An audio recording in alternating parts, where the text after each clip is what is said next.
United States of America, known as Land of the Free, Home of the Brave, has come to symbolize freedom throughout the world.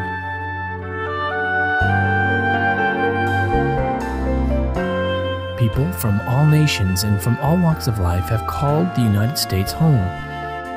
The United States has welcomed them with open arms. Indeed, the famed Statue of Liberty is the embodiment of this dream.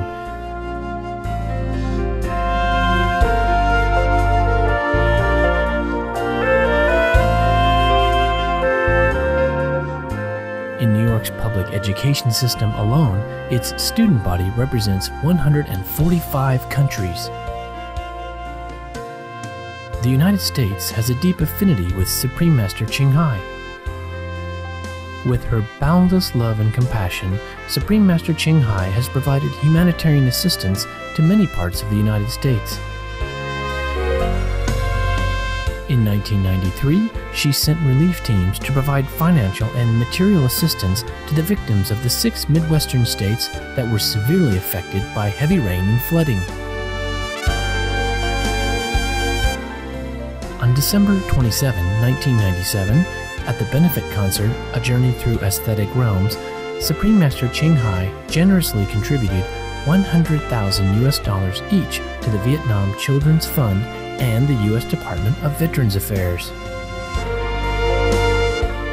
The following year, at another benefit concert, One World of Peace Through Music, she once more contributed generously, with 2 charity organizations being the recipients of her love. St. Jude Children's Research Hospital received $150,000, and the Starlight Children's Foundation received a check for $100,000.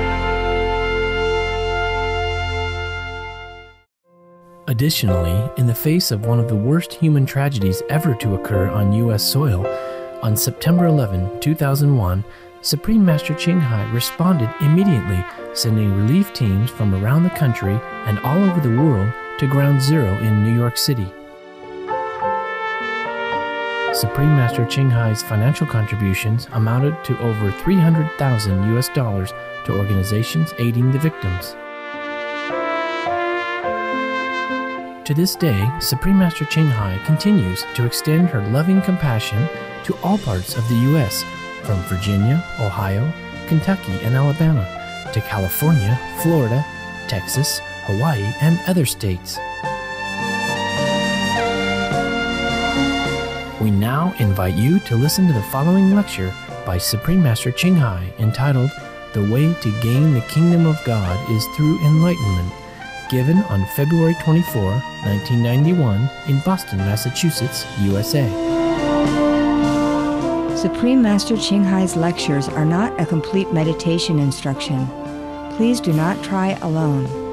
For free of charge guidance, please visit www.godsdirectcontact.org or contact any of our centers near you. A Buddha had reached enlightenment, being Buddha, after many, many lives of good living. How can we, the ordinary people, use a shortcut to achieve enlightenment or heaven in this life? Does it seem far-fetched? No, it isn't. How do you know that you have not been good in many lifetimes? Can you prove it to me that you have been very bad? Huh? And can you prove it to me that Buddha has been good in many lifetimes? He only told you and you only hear say. You don't know if it's true, and you don't know if you have been good or bad.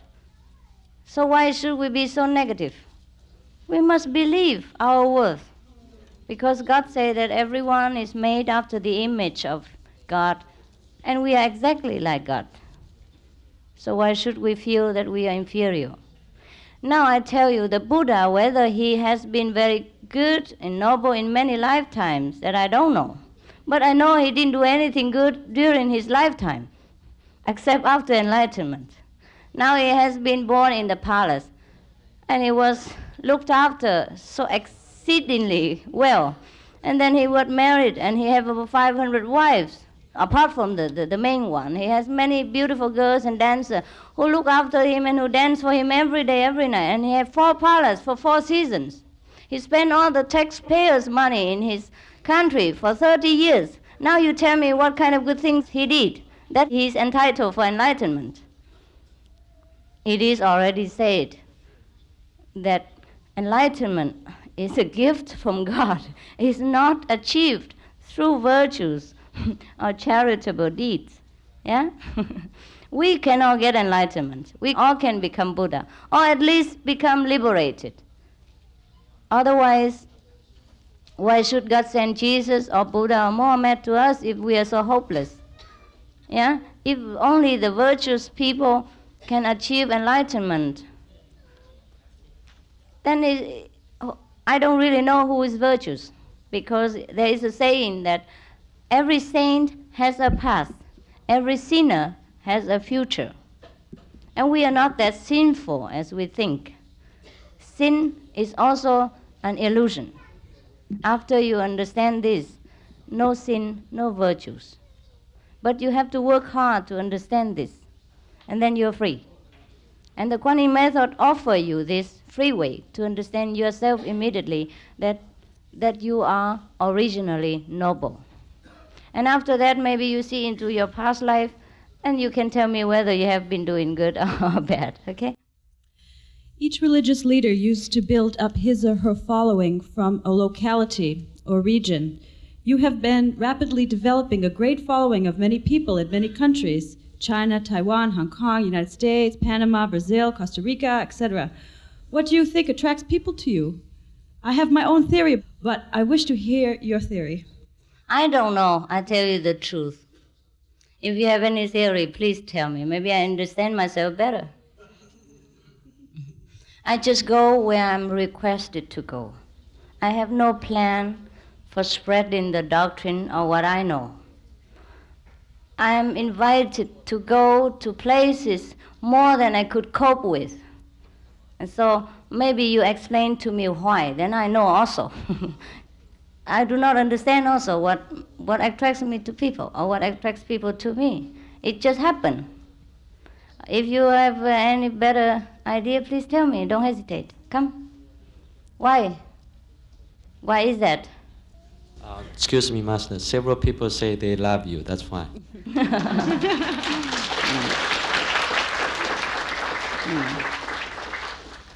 I love to hear that person who speaks her opinion or his opinion. Please come up. The Vietnamese, they say they are attracted and respect my way of speaking, my preaching, my teaching. And other people say they love me. I don't know what else. But I'm a hard-to-love person. Difficult to love me, because I work fast, and if you don't move fast, I will scold you. And I want you to be perfect. Yesterday even, before yesterday. Therefore, it's difficult to love me. I don't know why people love me. I'm surprised, yes. That person doesn't want to tell me. You don't grant me an enlightenment? All right. There are many helpers or great spiritual teachers available to us these days. Big market. I have met and spent some time around a few of them.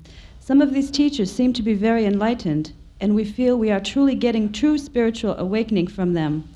But also, their behavior has proven to be inappropriate. Can this be explained? You were just speaking that the enlightened one can only act from the divine will. How can the enlightened one be held responsible for his or her behavior, or can he, she act in whatever way he is, quote, guided? How can we know who is enlightened? Can we trust them? You can't. You don't. You don't know who is enlightened, and you can't trust anyone, except yourself. Well, if you cannot trust people, then pray. And look into yourself, see if your motive is sincere, if you are pure, if you truly want enlightenment, then you will meet the right master. All depends on you, not on the whatever master. No? If you are pure, like attract likes. So if you meet a lousy master, don't blame him. Blame yourself. Okay? So now, that answers the first question also. If anyone who happened to stumble into a lousy master or a bad master, that's their own fault. Yeah? They should check their own behavior, their own motive, their own purity, their own sincerity, and then pray again, and God will guide them to another master. There is always the law of supply and demand. Ask and it shall be given. Knock and it shall be open. Thưa sư cô, nếu mà sự truyền tâm ấn bị cản trở bởi cha mẹ, không phải vì cha mẹ không tin tưởng, nhưng vì sợ có nhiều điều con cái của mình không làm nổi, theo con nghĩ cha mẹ cũng là một cái đạo, con phải tuân theo, như vậy con phải làm sao? You see, it's not that your parents forbid you to believe this teaching. They just worry that you couldn't make it. They just try to protect you from falling in case you go in the halfway and fall out and make a trouble, lose your faith or make trouble for the master. Then you have to convince them that you can do it, that you truly want the enlightenment, that you could endure the vegetarian diet and the meditation all the time. You have to convince them in a very polite and loving way. It's a very easy question. Yeah? Not that your parents do not want you to follow. They just express their opinion that you might not be able to do it. They might think you cannot eat vegetarian for a long time, you don't meditate enough, and make trouble for the master even. Maybe that. They're just honest, you know. They say if you could do it, it's okay, but you might not be able to do it, and you just make a fool of yourself and things like that. And then you have to convince them.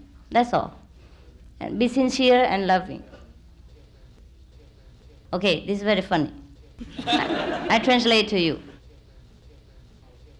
They ask the question, you know the Vietnamese, they read too many books and they watch too many TVs and they know too many Zen masters. Okay, so the question is like this. When the Shakyamuni Buddha was born and he stepped 7 steps, supposed to, yeah, I wasn't there, I don't know. And they weren't there either, but they believe it, okay. Let's suppose that is the truth. He walked 7 steps and he raised one hand up like this and one hand down like that, and he say, sky above, the earth beneath, I am the highest one, yeah? I am the only one, something like that. I mean, he's the greatest. And everybody believes it until now. So I asked them, it's very funny how people believe a child, a newborn baby, and doesn't believe me. I am born many decades ago, and I practice hard, and I do many so-called virtuous deeds. I do not say this to boast to you, but what I mean is it's a very funny thing. The baby was just born and say something, and people believe up till now, 2,500 years. And I am now here, and I practice very hard, vegetarian, Himalaya, and masters, and I read many books and scriptures, and I say I'm enlightened, maybe. Then nobody believes me. How come? And I said to them, it's also funny that the Buddha, since he was born until he left the palace to become a monk, he never did any good things. I told you before, he spent all the taxpayers' money for his winter palace and summer palace and all the beauties who danced for him 24 hours and who pleased his every wish. And he did nothing good. You might do something good for your society. You pay tax, you eat vegetarian, you go to the church, you build a church, you have Mother Teresa, whatever, or have the refugees. You've done many good things in your life. You look after your parents even. He didn't even do that. And how can he become Buddha? And everybody believes him. And he was in India, not here. And then he say things that nobody knows whether it was really truly recorded or not. And now I'm telling directly here, presently, and many people not believe me. I say this word is nonsense.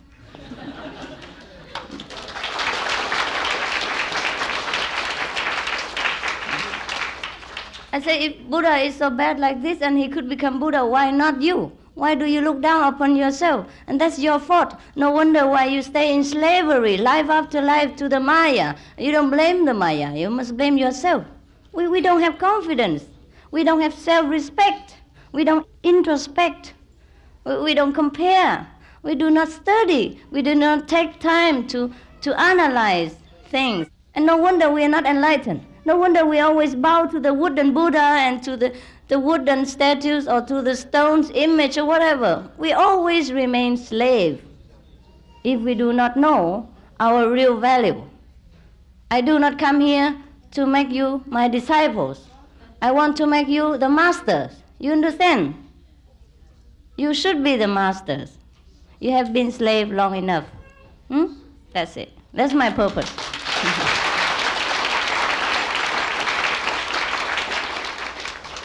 Master, why do we not remember the previous lives and deaths? Because it's too much for us to cope with. Too much burden. We have enough to do with today. With tax and with war and with children, and with our own immediate problems and karmas. Should you know that you have been such and such, or very bad, or very good, or very noble in the last life, it would be more confusing. And you could not focus to the task at hand in this life. Therefore, God draws, or the natural law draws the curtain. You should know it when it's necessary. You would know it in time. And in meditation, sometimes you know it too, if it should be necessary for your progress. If it should not, then you don't know also. If it's not necessary. Jesus also say what? Do not worry about tomorrow. It's enough that we take care of today. If we don't want to know about tomorrow, which affects us, which is important to us, how much less should we know about the past, which is already gone? Understand?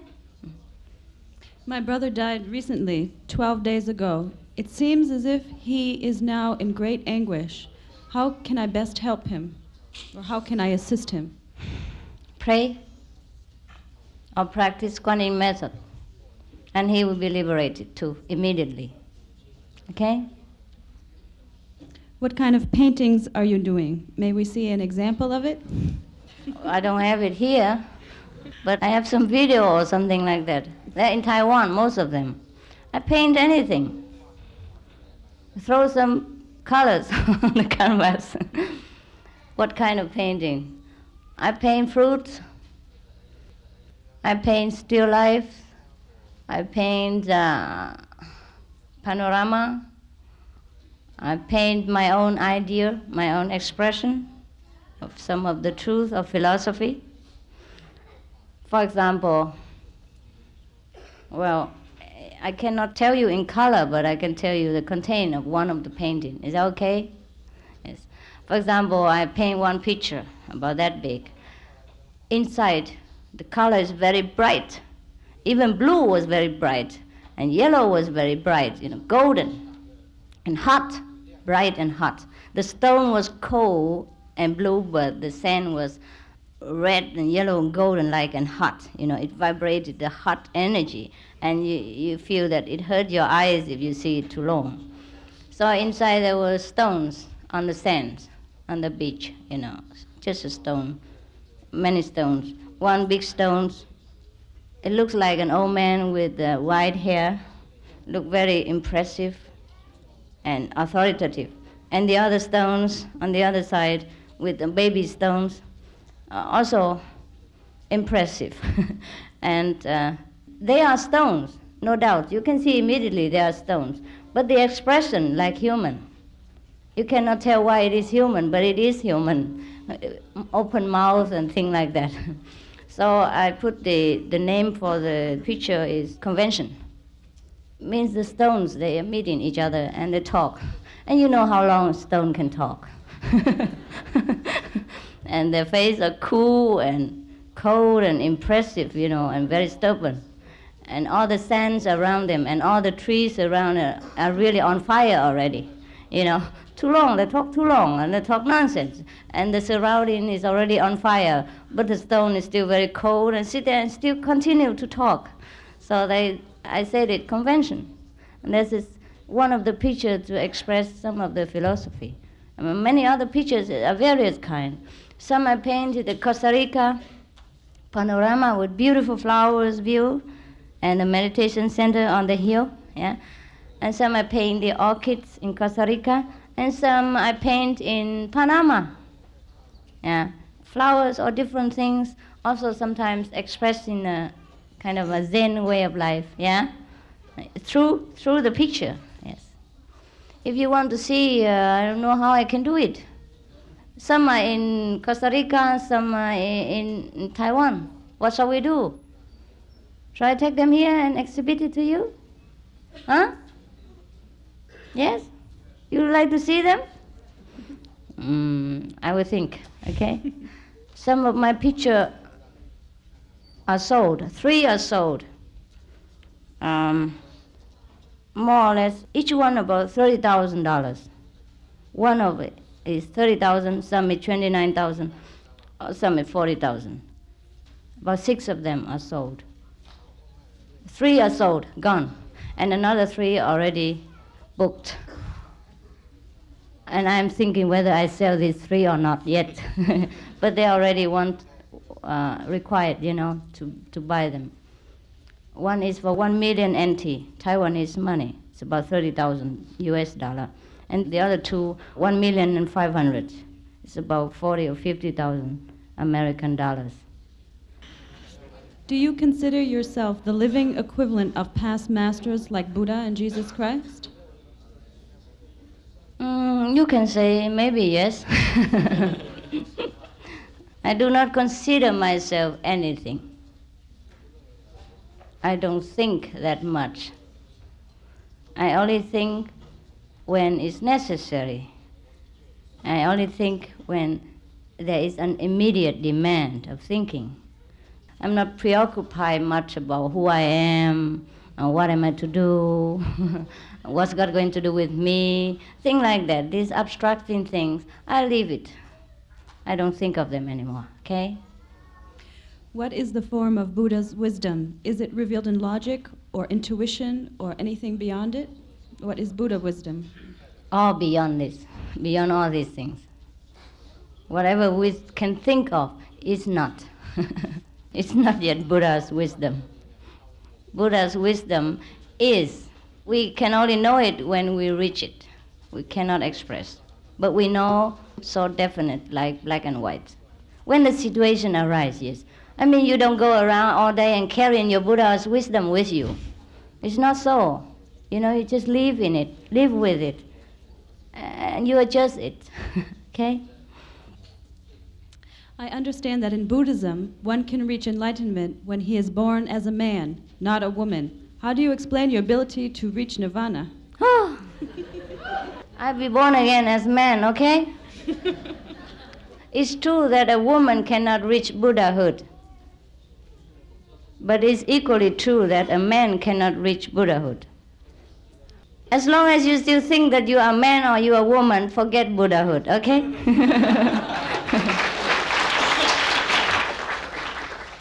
I tell you why I should be a woman and reach Buddhahood. Suppose I reach Buddhahood. And why should I be a woman, okay? I tell you why. Because we had enough with men. We need a change, all right?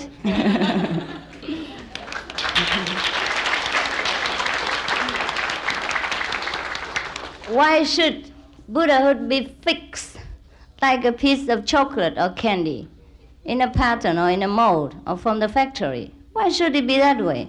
Is Buddhahood such a commercial thing or such a material substance that we can mold it and we can dictate it into manhood or womanhood? It's nonsense. Why do people believe in such nonsense? I can never understand. But suppose I am a Buddha, yeah, suppose, just believe it for the sake of arguing. Then why should I not be a woman? I tell you why. We, mankind, have been very unenlightened since long. That's why we have this question. And we always look down upon woman as an instrument of some people, yeah, I don't say everyone, of housewife, houseworking, bearing children, sex partner. Now it is time that we should be more noble, more intelligent, more rational, more logical, and look upon a woman as an instrument of divine power. Change our attitude, change our conception in order to free ourselves from prejudice from lower way of thinking, from a limited viewpoint, and therefore limit ourselves. We should be free. We should be free from all conceptions. We should understand things in a broader viewpoint. We should know things the way they are and not from preconceived notions. God is limitless. Why should not God be in a woman? If the Buddha was born and he was already walking and say he was the greatest, and all the world believe it, why should not believe in a woman? Women are the mothers of all the Buddhas.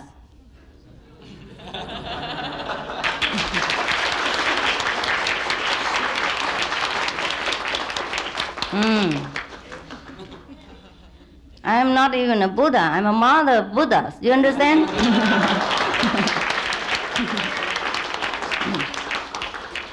Yes. Without woman, no man was ever born. I'm sorry, okay?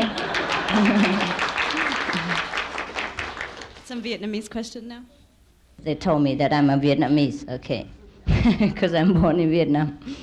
That apart from promising that I help people like the refugees, some kind of symbolic help, if I have any kind of plan to raise the standard of the Vietnamese country, make them richer, for example, or stable in economic and political issue, etc. I say, yes, I have the plan. I tell all the Vietnamese to practice Kuan method, then the country will change. But I have no plan in a physical way, because we cannot change the environment if our karma is not changed. Our environment is the result from our own karmic pattern.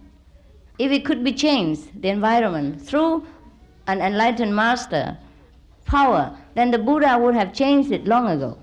When he was there, his country was still at war also, and the people are still in poverty, even up to now. So they cannot blame me if I don't change the Vietnamese situation. Buddha couldn't even, and Jesus couldn't. They were greater in history and more followers than me. If they couldn't do it, why should I? How could I? You understand? We have to change our way of thinking, our conception. Then the environment will change. The kingdom of God is within us, means if we know the kingdom of God within, then everything is the kingdom of God. If not, we cannot have kingdom of God without. That's what the meaning of the kingdom of God is within. Also it is said in the Bible, seek you first the kingdom of God, and all the things shall be added unto you. And we seek all the things first and ask the kingdom of God to add it into it. One of those things only, you know, and that is a perverted view. Xin đi cô cho biết phải tu luyện như thế nào để ngưng bặt hơi thở hậu thiên và ngưng nhịp đập của tỏa tim mà vẫn sống. Okay, they asked me, can I teach them a meditation method which stop the breathing and stop the heartbeat? I say, no need to be so hurry. Wait a while and you die, and then all this will happen. This is not a necessary thing to do. We have no need to intervene with nature function. This is not a way to enlightenment. Okay? Phải tu luyện như thế nào để luồng khí nóng càng ngày càng nóng hơn, để trở thành luồng hỏa hầu tam muội? Trời ơi! They asked me if I teach them any meditation method which would increase their bodily heat and it become like a flame of samadhi, you know, a samadhi power to heat, you know. I say, no need, just jump into the oven. Jump into the oven. I say, again, this is nonsense. I have nothing to do with enlightenment. I say maybe the masters or the practitioner in the Himalaya, they don't have enough heat, you know. They must practice what we call tumor heat. From the solar plexus here, they develop the heat to warm their body during the Himalaya weather, yeah? It's cold, yeah. But we here, we have central heating, we have heaters, we have everything. No need for that. And I cite an example. One person came to the Buddha and boasted that he could walk across the water. Buddha said, how long did you practice before you reach it? He said, 25 years. Buddha said, why waste time and money? I only pay 5 cents and I could go by boat across the river. Yes, these are wrong conceptions. We practice to enlighten ourselves, to know what else can we do for mankind and how we relate it to the universe. Yeah? How can we offer anything to the universe which offers us so much? Yeah? Or to free ourselves from suffering, free ourselves to be slave of birth and death and reincarnation. But we do not practice to show off. And no need to increase heat or cold, no need to stop the heartbeat and breathing. These are ephemeral phenomena. These are the working, the functioning of nature. We do not bother. You understand? Buddha nature is not in the breath, it's not in the heartbeats, neither in the heat from the stomach. Buddha nature is also in them, but they are only one small aspect of Buddha nature. We should find the whole and we understand every details. We should not just bother about details and forget the whole. Okay? So the wrong conception need to be changed in order to rise our level, at least the intellectual level, in order to understand further. If we keep attached to this kind of conception or worn out prejudice, we have no hope to be more civilized, more intelligent. And no need to ask me to make any plan for the Vietnamese country if they always attach and cling to this kind of conception, because any plan will fail if we don't have a high conception to sustain it. You understand what I mean? If we want a beautiful house, for example, or a Mercedes-Benz, we must have the condition to sustain it, to keep it. Yeah? We cannot just buy it and then without gas and then without mortgage and without the credit we cannot pay and we cannot drive. You know what I mean? So there's no plan necessary for Vietnam except that the Vietnamese people or any countries, citizens, they should change their viewpoint. They should raise their level of understanding and know the true conception. And that's the only plan that we should endeavor to bring forth. Okay? Does the vegetarian diet include fish? If Jesus Christ was not a vegetarian, wasn't it a deterrent for him? He was a vegetarian.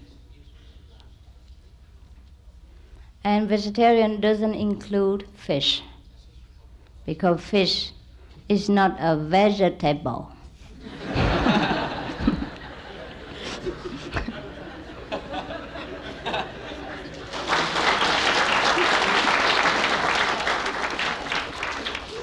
I guess this person doesn't know that Christ was a vegetarian. Does the Bible say in the Bible?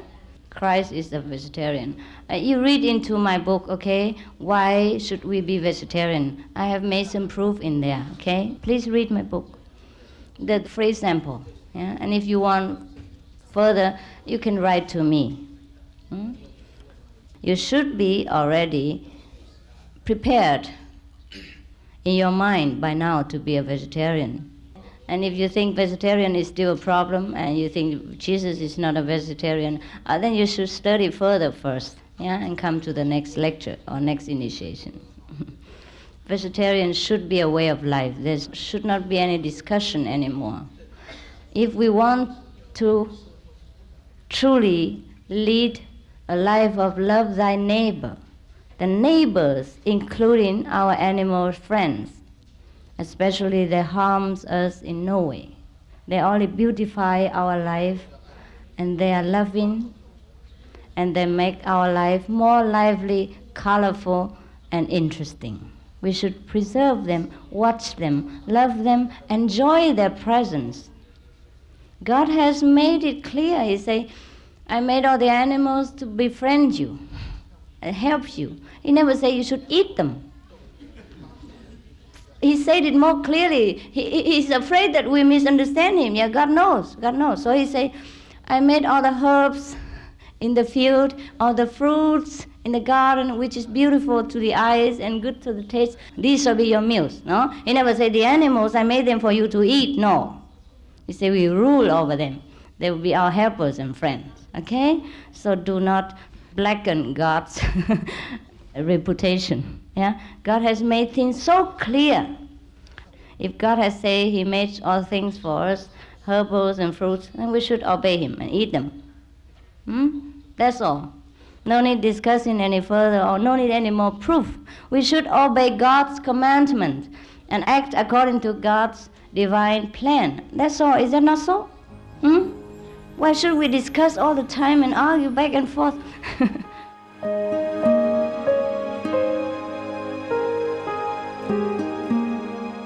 Vegetarianism in religion. The Baha'i Faith. Regarding the eating of animal flesh and abstinence therefrom, know thou of a certainty that, in the beginning of creation, God determined the food of every living being, and to eat contrary to that determination is not approved. Selections from the Baha'i writings of some aspects of health and healing. Buddhism. All meats eaten by living beings are of their own relatives. Lankavatara Sutra. Also, after the birth of the baby, care must be exercised not to kill any animal in order to feed the mother with meaty delicacies, and not to assemble many relatives to drink liquor or to eat meat, because at the difficult time of birth there are innumerable evil demons, monsters, and goblins who want to consume the smelly blood. By ignorantly and adversely resorting to the killing of animals for consumption, they bring down curses upon themselves, which are detrimental to both the mother and the baby. Ksiti Sutra.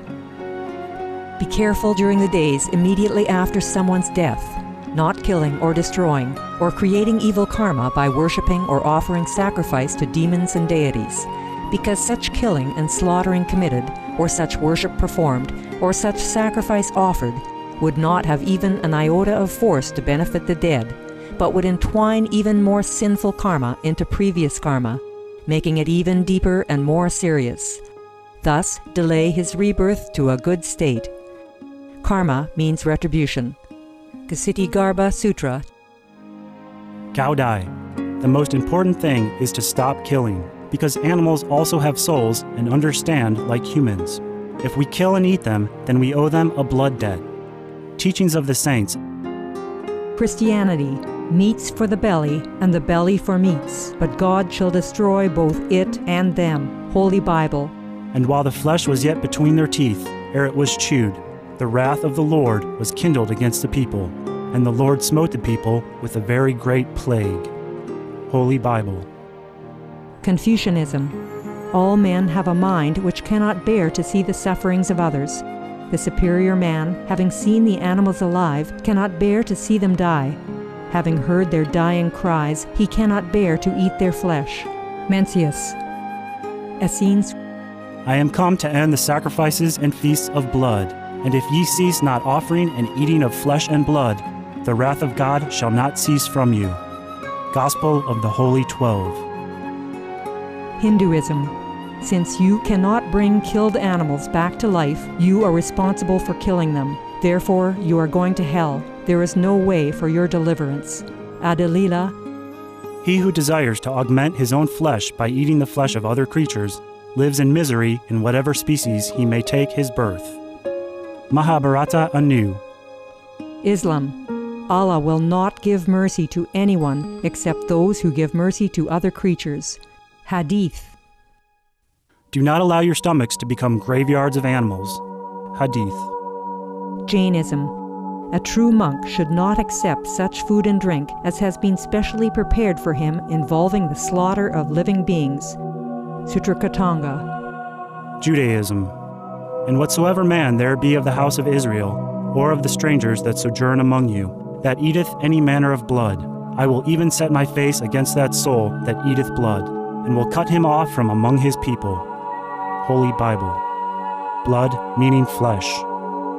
Sikhism. Those mortals who consume marijuana, flesh, and wine, no matter what pilgrimages, fasts, and rituals they follow, they will all go to hell. Guru Granth Sahib.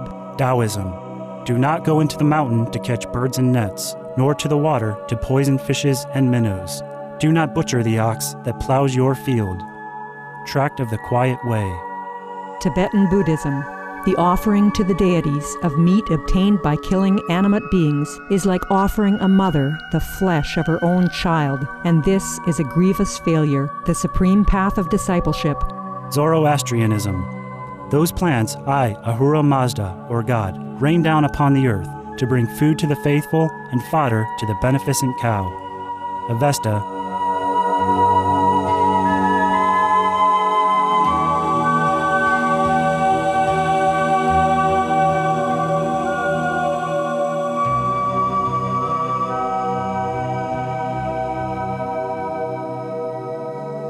Can we reduce our karma by praying?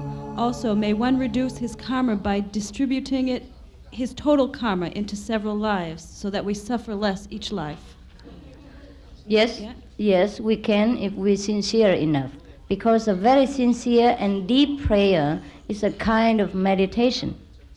You understand? We are in a meditative mood, and therefore it reaches the deepest recess of our grace store, our merits, our blessing store, and it affects, it cleanses. Only if we are truly sincere and deeply longing for the forgiveness, then it helps. Okay? The second question is, could we distribute the bad karma into many lives so that we can suffer less? Yes, you can do that, but you suffer more. I'll tell you why. Because each life we have already bad karma. And if you add the bad karma of this life, you suffer more only. You know? How can you be free? Each life of bad karma, that you add even this life of bad karma to it.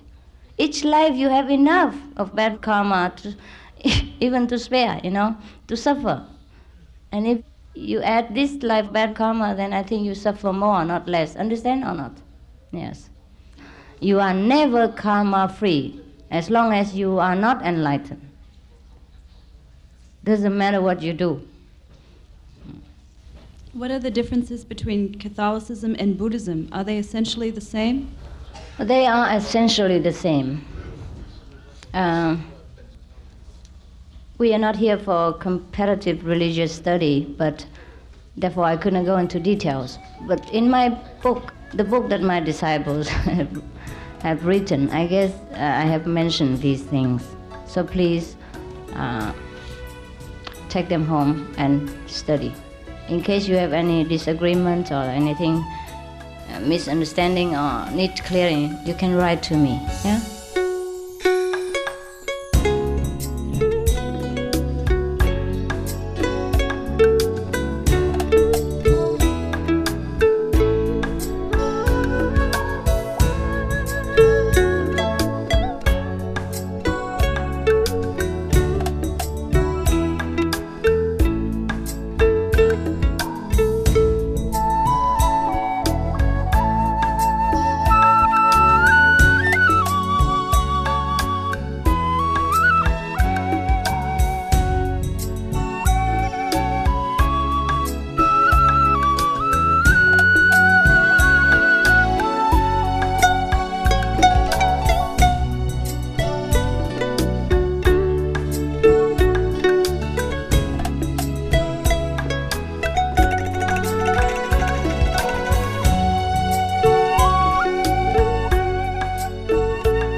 Supreme Master Ching Hai's lectures are not a complete meditation instruction. Please do not try alone. For free of charge guidance, please visit www.godsdirectcontact.org or contact any of our centers near you. We thank you for your generous presence for today's episode of Words of Wisdom. Please stay tuned to Supreme Master Television for more uplifting and constructive programs 24 hours a day, every day of the week. God bless and farewell for now. For more details, please visit www.suprememastertv.com/WOW.